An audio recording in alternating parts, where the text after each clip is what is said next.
Inilah kisah Sunan Kalijaga yang dilarang pergi haji. Setiap muslim tentu memiliki harapan untuk bisa berkunjung ke Baitullah di Makkah, menunaikan rukun Islam kelima, berhaji, sekaligus berziarah ke makam Rasulullah SAW di Madinah.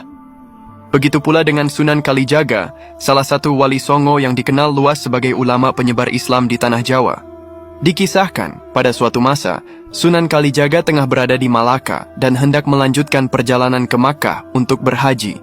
Namun, niat suci itu justru dicegah oleh seorang ulama besar bernama Maulana Maghribi. Ia meminta Sunan Kalijaga agar kembali ke Jawa dan tidak melanjutkan niatnya ke Tanah Suci. Penolakan itu bukan tanpa alasan.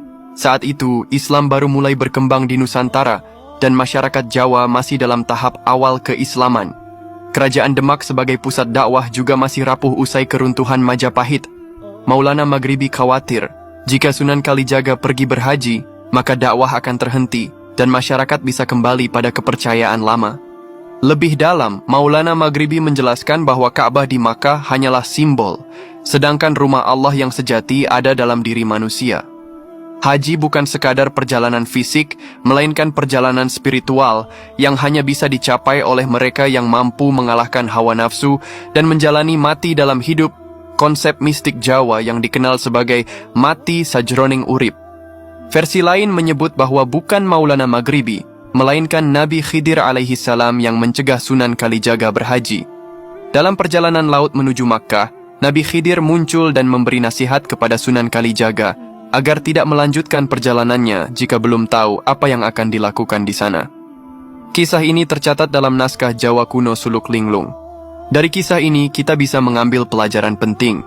Kadang yang lebih utama bukan mengejar kesempurnaan ibadah ritual, tapi menyelamatkan umat yang sedang dalam kesulitan.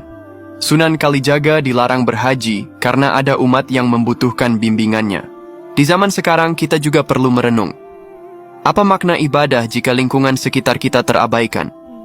Apa arti haji berulang-ulang jika tetangga kelaparan, anak yatim tak terurus, dan saudara sebangsa tertimpa bencana? Rasulullah SAW pun pernah menyebutkan bahwa ada orang yang mendapat pahala haji mabrur tanpa berangkat ke Makkah.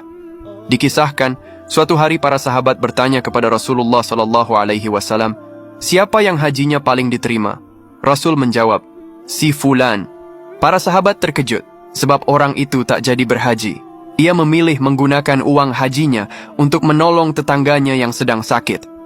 Itulah hakikat ibadah sejati, mendahulukan kemaslahatan dan kasih sayang.